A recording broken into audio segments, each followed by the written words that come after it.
Torque Podcast, épisode 2. On vous fait un résumé de nos derniers essais routiers.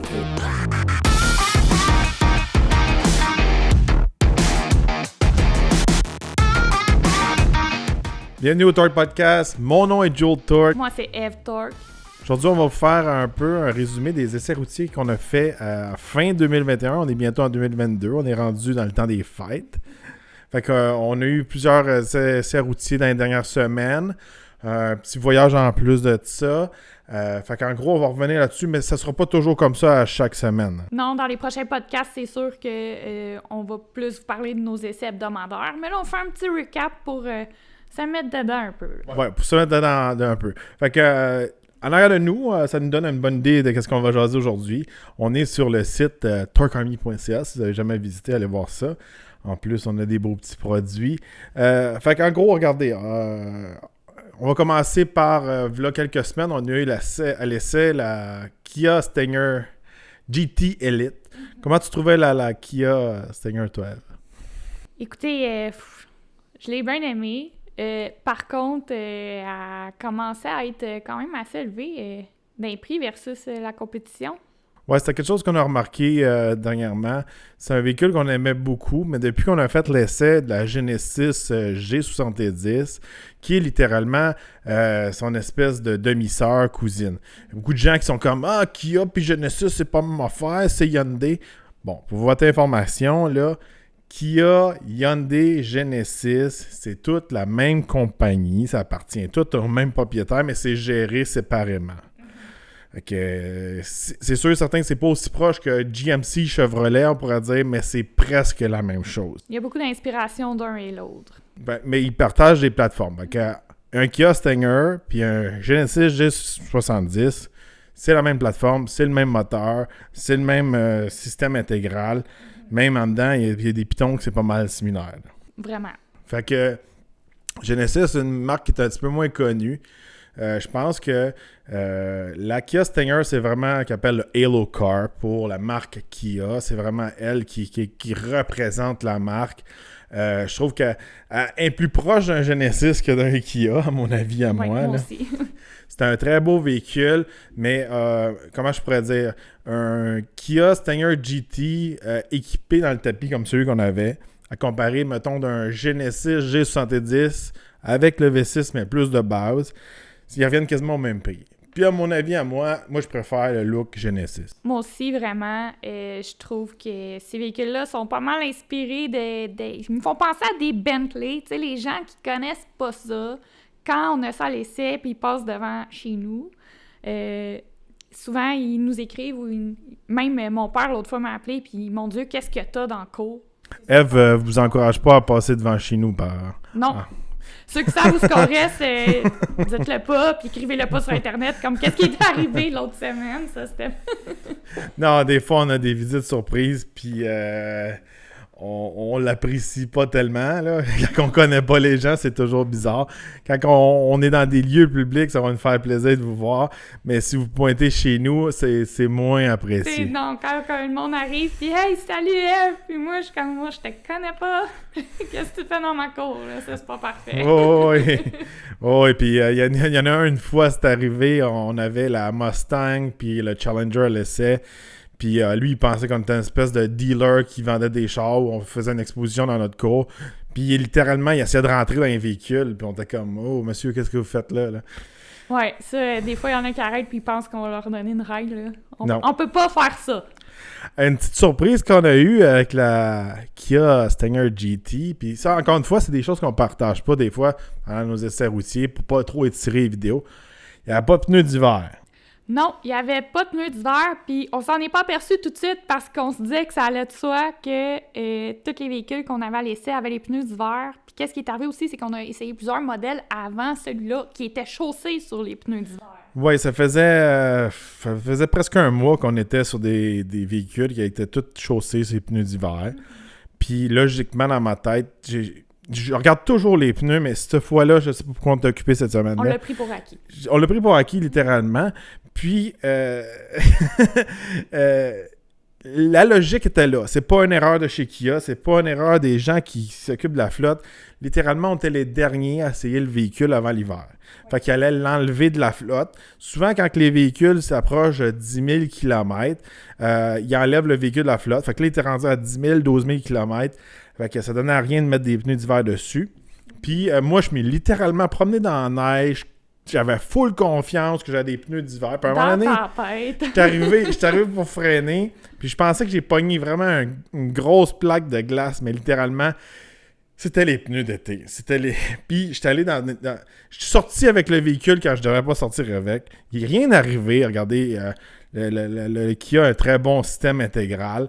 Mais pneus performance, ça va trop vite pour ça. Ah non, puis c'était des pneus, comme tu dis, de performance qu'il y avait sur le véhicule. Puis là, qu'est-ce qui se passait? On testait le véhicule, puis on disait « Oh mon Dieu, il va donc bien mal dans la neige. » Au début, on n'a pas allumé, là. Puis là, Jules était quasiment, tu sais, je vais me promener avec un Hellcat dans la neige, je vais plus tenir que ça. Qu'est-ce qui se passe? Puis finalement, on s'en est aperçu comme... En milieu de semaine, on est allé examiner les pneus, puis là, on était comme, on est chaussé sur des pneus d'été de performance en plus. Puis qu'est-ce qui arrive aussi, c'est que souvent, dans le début de la semaine, il faisait beau toute la semaine. Fait que soit un pneu d'hiver ou un peu plus un all-season, quand il n'y a pas de neige puis il n'y a pas de glace, il n'y a pas de grosse différence, là. Mais là, on a une petite surprise. Puis il est arrivé une autre anecdote, tu sais, qu'un autre de nos essais routiers dernièrement, à cause du froid. Début novembre, on a eu un Alfa Romeo Giulia Quadrifoglio à l'essai. Puis dessus, ce véhicule-là, il y a des pneus de ultra performance, des Pirelli. En fait, ces Pirelli-là sont composés d'une espèce de nylon, tout ça dedans. En tout cas, il y a un composite dedans que c'est pas fait pour être au froid.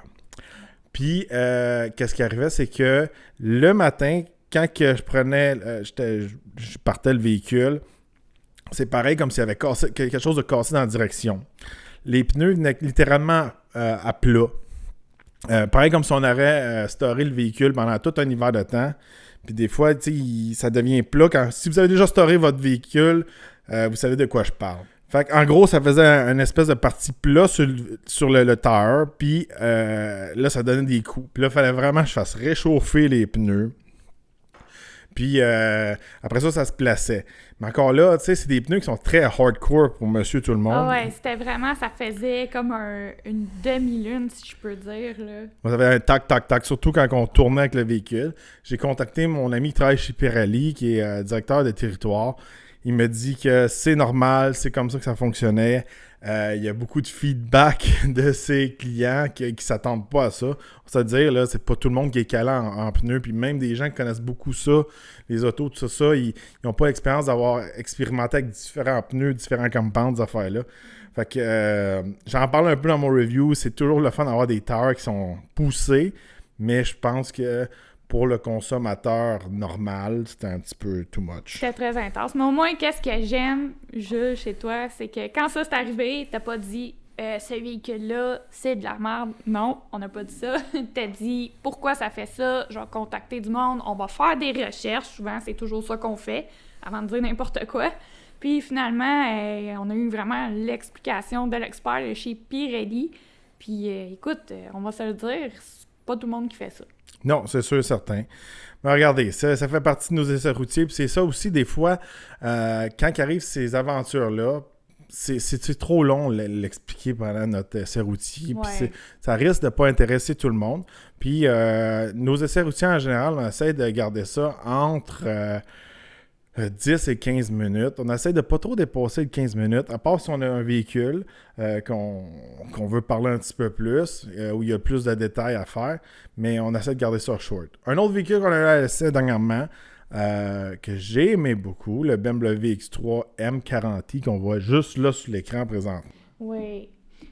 Puis ce véhicule-là, il nous a un peu démystifié, si je peux dire, utiliser ce mot-là, parce qu'à notre dernier essai d'un VUS BMW, on l'avait pas vraiment aimé. On s'était dit, coudonc, BMW sont bons dans les véhicules, mais les VUS, c'est assez hardcore.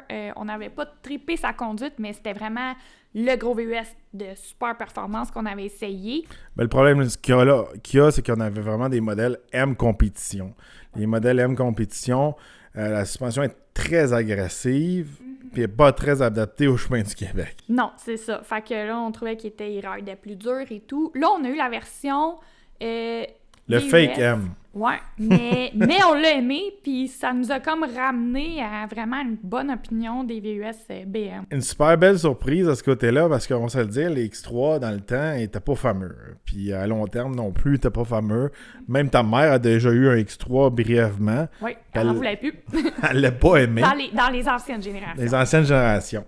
Là, on tombe avec le M40i, qui, pour les puristes BMW, c'est pas un vrai M.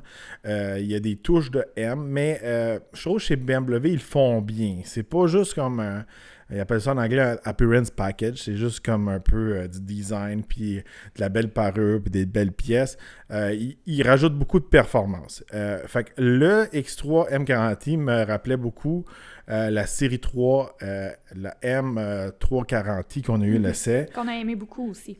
Des véhicules qui performent bien, qui se conduisent bien tous les jours, mais qui n'est pas dispendieux comme les vrais M. On va se dire, on tombe dans un M3 ou dans un X3M, ça commence à être cher. Là. Il y a une bonne différence entre un M40i et un X3M. Il y a presque 15 à 20 000 de différence. Fait que de ce côté-là, on trouvait que c'était un bon package, des bonnes performances. C'est sûr et certain, quand on tombait dans les X3M, X4M qu'on a eu à l'essai, compétition, c'était des bombes, là. C'est des machines de guerre. Ah ouais. Qu'est-ce que moi j'ai vraiment aimé du X3M 40i qu'on a eu à l'essai, c'est que je trouvais qu'il était extrêmement polyvalent. On pouvait avoir autant du fun à conduire. Il s'adaptait aussi pour les routes. On avait tous les modes. Fait que pour monsieur, madame, tout le monde, je trouve que c'est un peu un meilleur choix. Puis je trouve aussi que, tu sais, quand tu as un VUS de performance, il faut qu'il s'adapte parce que pour moi, ça ferait pas de sens d'avoir un VUS, mais qu'il faut que tu le serres un peu l'hiver parce qu'il va rider trop dur ou un peu plus mal dans les routes. Ouais, l'affaire qu'il y a, c'est que même là, rendu à la ride qu'il donnait, fallait changer vraiment la dynamique côté pneus, côté dimension des mags, ces choses-là. Encore une fois, tu sais, un VUS, ça devrait pas être quelque chose qui te ride tellement rough qu'on dirait que tu es dans une supercar ou une voiture modifiée. Ça reste un VUS. Un VUS, on est supposé l'utiliser tous les jours chez les enfants, faire l'épicerie avec. Si à chaque fois tu pognes une bosse, puis tu manges un coup. Le X6M compétition qu'on a eu à l'essai, il ridait tellement dur que Eve, dans ce temps-là, était enceinte. Elle pouvait même pas venir faire les essais avec moi. Ça shakeait trop. Oui, ça shakeait trop, puis on s'entend, c'est pas parce que j'étais faite en chocolat, là. Le médecin m'avait dit « c'est assez d'auto pour toi, ton travail est déjà avancé pas mal, puis c'est pas le temps que t'accouches », fait que j'ai un peu arrêté les essais, vous l'avez vu, pour ceux qui nous suivent, j'étais plus bien dans les vidéos, mais j'aidais quand même à filmer, puis là, rendu là, Jules, tu te débrouillais tout seul parce que c'était intense. Je tombais en contraction en embarquant littéralement dans le véhicule. Là. Mais comme je vous dis, mon travail avait un peu commencé. Fait que si vous êtes quelqu'un de normal enceinte, inquiétez-vous pas, là, vous accoucherez pas dans le véhicule. Là. Mais c'était assez rough. Ouais. C'était assez dur à rider. Ouais, puis en plus, c'est dur à embarquer parce que les rebords, ils donnent un bon support. Fait que se glisser dans le véhicule, c'était pas trop possible. Faut embarquer dans le banc, comme dans un banc de course. Là, on s'entend que mes mouvements étaient assez... Plus limités. Très limités. J'étais plus capable d'attacher mes souliers rendus là. Fait que c'est un véhicule qu'on a super gros aimé, super surpris. Puis on a reçu aussi des bons commentaires, surtout sur notre page en anglais. Il y a beaucoup de gens qui aiment le véhicule. Un autre véhicule qu'on a un peu moins aimé, c'est le Volkswagen Taos. Ouais. On l'a pas... tous les deux, on n'a pas trippé tant que ça. Non, c'est on va se le dire, le Taos, nouveau VUS sous-compact. Quand on dit un VUS sous-compact, ça vient se situer sous le Volkswagen Tiguan. Mais il est assez gros, le Taos. Fait qu'il est gros comme un ancien Tiguan, on pourrait dire. Mais là, le Tiguan a grossi. On peut avoir une rangée de plus de bancs. Pour un véhicule qui est nouveau, 2022, que c'est pas un véhicule qui existe depuis 5-10 ans, qu'il a juste amélioré, moi j'ai été déçu parce que la compétition est féroce dans ce segment-là. Je trouve qu'il arrive pas, c'est un peu plate ce que je vais dire, c'est mon opinion personnelle là-dedans. Je trouve qu'il fait pas tellement sa place versus les autres VUS de même taille, puis dans sa catégorie de compétition, non. Il est pas là. Premièrement, moi, je trouvais qu'il était pas confortable. J'étais trop gros pour les bancs. Mes cuisses dépassaient de chaque bord du banc et ça me coupait dans le milieu de la cuisse. Après avoir conduit 1 heure de temps sur l'autoroute, j'étais littéralement tanné. Sous le capot, il n'y a pas de pouvoir.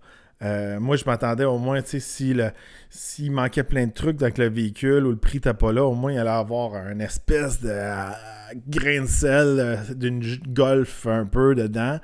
Le moteur n'était pas excitant. La transmission est supposée être une DSG super le fun à conduire, un peu comme une Golf. Moi, j'ai pas ressenti la DSG. De ce côté-là, j'ai été très déçu. Il faut se le dire aussi, Volkswagen, je suis tout le temps un petit peu nostalgique. Parce que ma première voiture à moi, c'était un Volkswagen Jetta JLI avec un VR6. Puis à chaque fois que je suis derrière le volant d'un Volkswagen, je m'attends à avoir un peu une expérience comme j'avais quand j'étais jeune ou améliorée. Puis c'est pas le cas. Les nouveaux Volkswagen sont rendus fades, à part la Golf.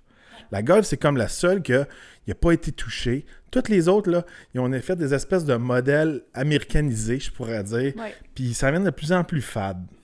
Oui, c'est vraiment... Ils ont perdu leur sauce secrète, comme on a déjà dit dans une de nos anciennes vidéos.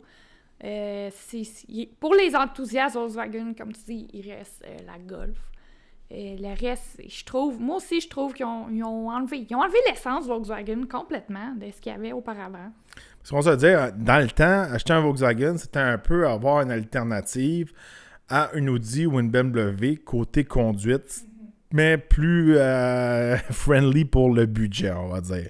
Fait que si vous n'aviez pas les moyens de vous acheter un Audi, une BMW, une Mercedes, on achetait un Volkswagen, puis on avait une espèce de conduite allemande, un feeling dans du volant, la transition, ces choses-là. Puis je trouve de plus en plus, ils l'ont perdu. Puis c'est sûr et certain, regardez, on ne fera pas le procès de Volkswagen ici, mais le Dieselgate les a frappés fort, ça leur a coûté cher. Moi, j'ai entendu plusieurs rumeurs qui travaillaient sur une nouvelle génération de TDI, puis que ça allait vraiment crusher côté vraiment économie d'essence. Puis là, mystérieusement, il y a eu le Dieselgate qui se sont fait pogner avant qu'ils sortent le fameux moteur qui allait détruire comme la compétition. Regardez, on tombera pas dans des conspirations pis ces choses-là, mais moi, de mon côté, je trouve ça un petit peu... Le timing est louche, là. Puis, on va se le dire, côté Dieselgate, là, sans tomber dans les détails, il y a beaucoup d'autres marques qui sont fait prendre là-dedans. Puis ça n'a pas été aussi médiatisé que Volkswagen. Puis si vous ne savez pas c'est quoi le Dieselgate, c'est quand que Volkswagen s'est fait littéralement pogner à tricher à leur test d'émission pour leur moteur diesel en particulier. Pour les normes anti-pollution.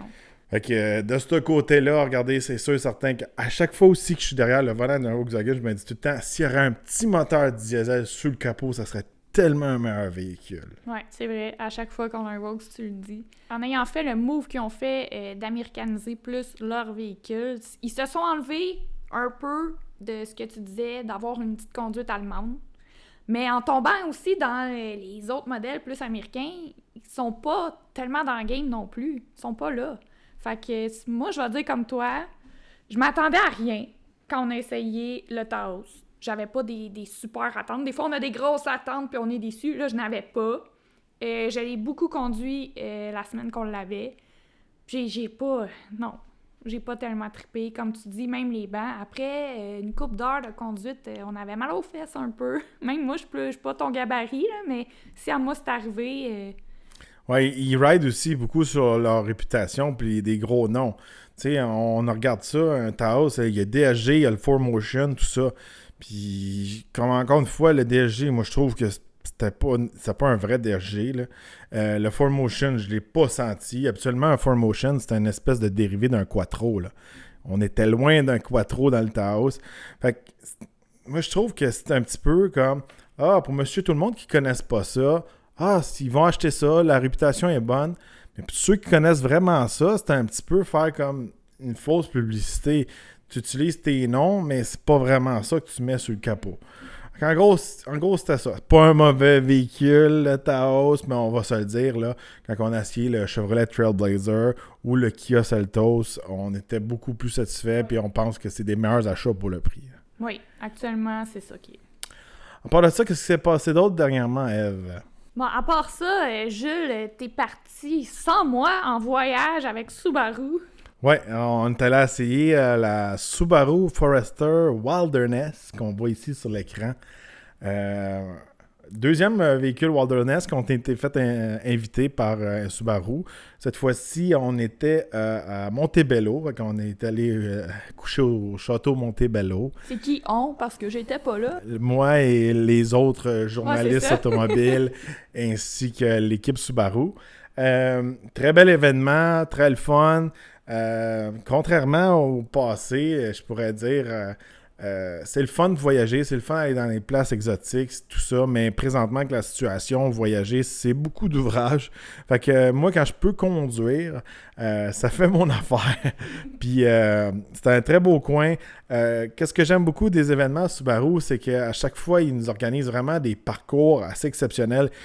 Ils trouvent des routes pour conduire, puis je suis tout le temps comme « Wow, comment de temps qu'ils ont passé pour trouver ces routes-là? » Il y a une espèce d'agence qui travaille avec eux pour organiser ces événements-là, puis il y a beaucoup d'ex ou des gens qui couramment font du rallye.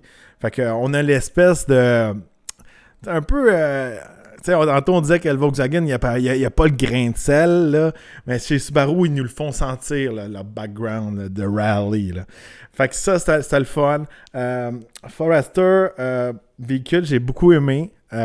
Toujours impressionnant. Quand on tombe dans une espèce de Subaru, le système symétrique Subaru fonctionne toujours de la même manière, contrairement au Taos. qu'on soit dans un Outback, dans un Forester, dans un Legacy, peu importe, il marche de la même façon. Puis c'est un peu un système intégral qui est prévisible. Fait que de ce côté-là, quand on veut faire des trucs avec, on s'attend comment il va réagir. Là, on a des meilleurs pneus avec le Wilderness. Là, on est surmonté avec la suspension. Là, on a fait du hors-route. Puis, je vais vous dire, là, il y a des places, là, c'était pas mal étroit, ça montait, ça dérapait. Il y avait un gars en avant de moi, il était pas trop pilote, là. C'était un chroniqueur, je dirais pas lequel, là. Mais lui, il était pas trop pilote, il était pas trop à l'aise en route. Tu sais, c'est pas parce que t'es un chroniqueur automobile ou un journaliste automobile que littéralement t'es un bon pilote ou t'es un pilote qui est habitué à toutes les conditions.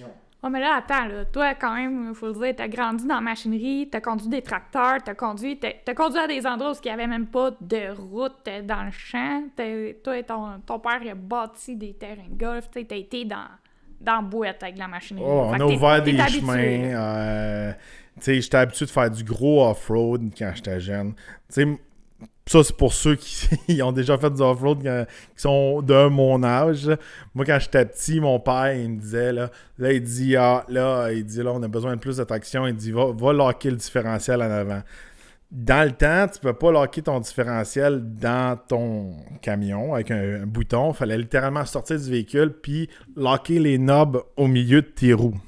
C'est que ça démontre l'âge à laquelle t'es rendu en ce moment. Fait que là, moi, quand j'allais locker les knobs dans les roues, je savais que là, on allait passer à une place qui était difficile. Fait que, oui, j'ai une bonne expérience off-road, tu sais, je sais comme un peu trouver le chemin, comment m'aligner. Des fois, les autres, ils vont faire exprès pour passer dans la place qui est plus difficile pour tester le véhicule. Oui, c'est bon, mais t'as plus de chances de te pogner que d'autres choses. Il y a tout le temps une espèce de chemin qui est plus facile. Puis moi, je pense que je suis quand même bon pour trouver le pattern dans la trail. Là. Fait que de ce côté-là, ça allait très bien. Même si la Forester n'a pas un aussi gros moteur que la Outback, c'était très agréable à conduire. J'ai pas eu de problème en route, même si c'est une transition CVT. Fait que de ce côté-là, c'était quand même le fun, puis c'était bien réussi, puis on a fait un bon test. Faut se le dire, regardez. Hein? Tout le monde pense que quand on fait des lancements de presse, c'est des vacances payées par le manufacturier. Non, c'est pas ça. C'est beaucoup d'organisation. Puis quand on vous montre ça, les voyages qu'on fait, on vous montre « Ah, c'est le fun, on a telle activité », mais c'est totalement chronométré.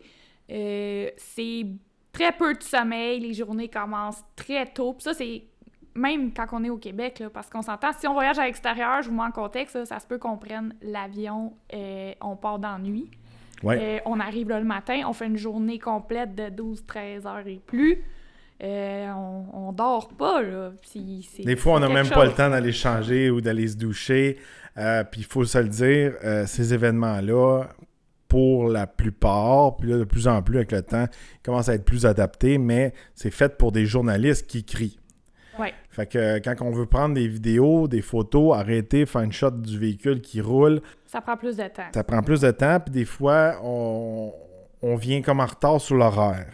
Puis ça, c'est quand on est deux, parce que des fois, comme là, Jules, t'es parti tout seul. On s'entend, Jules vous a livré du contenu quand il était là seul, fait que c'est filmé tout seul, il a tout fait tout seul. Ça c'est un autre game aussi. Déjà, quand on est deux, des fois, c'est compliqué. Des fois, il faut que je demande des demandes spéciales, avoir accès à des véhicules avant les autres, ou me lever plus tôt pour aller filmer avec les véhicules. Ça, c'est s'il fait beau. c'est si les conditions sont là. J'enlève rien aux journalistes automobiles qui écrivent, mais à mon avis, à moi, c'est beaucoup plus facile prendre des notes. Après ça, on fait tout notre article quand on est au show, à l'hôtel, ou on est chez soi devant son ordinateur. On a nos recherches, on a toutes nos statistiques devant nous. Puis on prend le temps d'écrire une belle article. Là, quand on est là-bas, des fois, on a juste 24 heures, 48 heures, puis boum, boum, boum, boum, boum, on fait le vidéo. Ça risque que des fois, en conduisant, ben je dis une chose que, en fin de compte, c'était pas la bonne statistique, ou je m'ai trompé, ou j'ai oublié quelque chose. On est tellement dans un rush de tout faire le contenu. Puis en plus, on fait le contenu en français et en anglais. Pour ma part, je le fais en anglais. Moi, français pour l'instant. Je travaille mon anglais. Un jour, ça va venir. Fait que de ce côté-là, c'est sûr et certain que ça rend tous les trucs plus difficiles quand on est en voyage de presse. Beaucoup d'heures de travail. Peu de sommeil. On a toujours des soupers, des cocktails qui finissent très tard. Des fois aux heures du matin, puis des fois, il faut être levé très tôt le matin. Fait que c'est beaucoup de jobs. On conduit extrêmement beaucoup. Il y a des journées, des fois, on va conduire littéralement presque toute la journée, des 8-9 heures de temps. Oui, puis ça, c'est à part du temps que ça prend pour revenir après ça. Là. Des fois, tu conduis 3 heures de route pour te rendre au voyage. Ouais. Ah ouais. Mais c'est toujours moins d'ouvrage conduire 2 à 3 heures de route que prendre l'avion. Prendre l'avion, des fois, c'est très pénible. Des fois aussi, les avions sont retardés. S'il y a plein de trucs qui arrivent, là, avec le COVID, si on va aux États-Unis, il faut se faire tester. Tout ça, ça coûte extrêmement cher. Fait que de ce côté-là, c'est très, très, très compliqué. Ouais. Là, OK, on va passer au courrier. Là, cette semaine, on n'a pas reçu de colis pour tester pour vous, mais Jules, tu as eu des cadeaux de Subaru. Ouais, à chaque fois qu'on fait des lancements de presse, on a souvent des petits cadeaux, là, des bouteilles d'eau, des trucs pour nos cafés, des fois on a des vêtements. Chez Subaru, là, j'ai reçu une tuque, j'ai reçu une boîte à lunch, j'ai reçu un truc pour charger mon téléphone si je suis dans la wilderness. Ouais, Okay. Là, moi, là, attends, là, le cadeau qui m'a le plus surpris, là, t'attends de le dire, là, c'était un événement Wilderness, c'était plus wild, là. C'est pour ça que t'as eu le cadeau que t'as eu, là. Okay. Montre-nous ce que t'as eu. Ils m'ont donné une belle hache. Une belle hache Subaru, puis il est marqué Subaru dessus, tout le kit. Quelque chose qui est rare, là, regardez, là, qui me donne vraiment comme quasiment un arme. C'est rare qu'on reçoit des cadeaux de même. Vraiment une belle hache, c'est le genre de cadeau que moi j'aime. Ah ouais, là, il est revenu du voyage, là, regarde, j'ai eu une hache. J'étais comme, wow. Fait que vraiment, une belle hache faite en Allemagne, tout ça, solide, très belle, avec une petite enveloppe, marquée Subaru dessus, tout le kit. Je trouve ça très cool, puis tu sais, ça, c'est le genre de cadeau qu'on reçoit pas quand on prend l'avion. Fait que, non, très cool. Tu sais, souvent, des fois, on reçoit des patentes que, tu sais, des fois, on peut pas s'en servir, tout ça. Mais une hache comme ça, c'est toujours pratique. Ah, là. tu vas aller bûcher du bois? Ben, on sait jamais, une petite branche, quelque chose. Ça peut servir de marteau, ça peut servir à toutes sortes de choses. Ça peut servir en décoration murale, j'ai régler ça. C'est sûr certain qu'on va garder ça dans le bureau. C'est tout le temps le fun d'avoir des petits cadeaux. On collectionne ça un peu, on les met dans le bureau, puis ça nous fait des décorations. Fait que c'est un petit peu ça pour cette semaine pour le courrier. Là, on va passer à la ronde de questions. On a eu des questions sur 2 de nos essais routiers. Oui. N'oubliez pas, vous pouvez poser vos questions sur la vidéo ici en commentaire. On va prendre les meilleures questions, on va vous répondre durant le podcast. Fait que, on va passer aux questions maintenant. Fait que, première question sur la Ford Mustang Mach-1. Ça vient de qui? Rickaday. OK.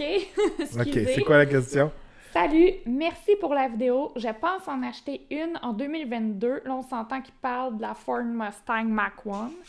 Mais le problème en Europe, il lui retire 20 chevaux. Alors, GT ou Mach-1? J'irai avec la Mach-1 n'importe quand parce que il y a vraiment la transition Tremec à l'intérieur.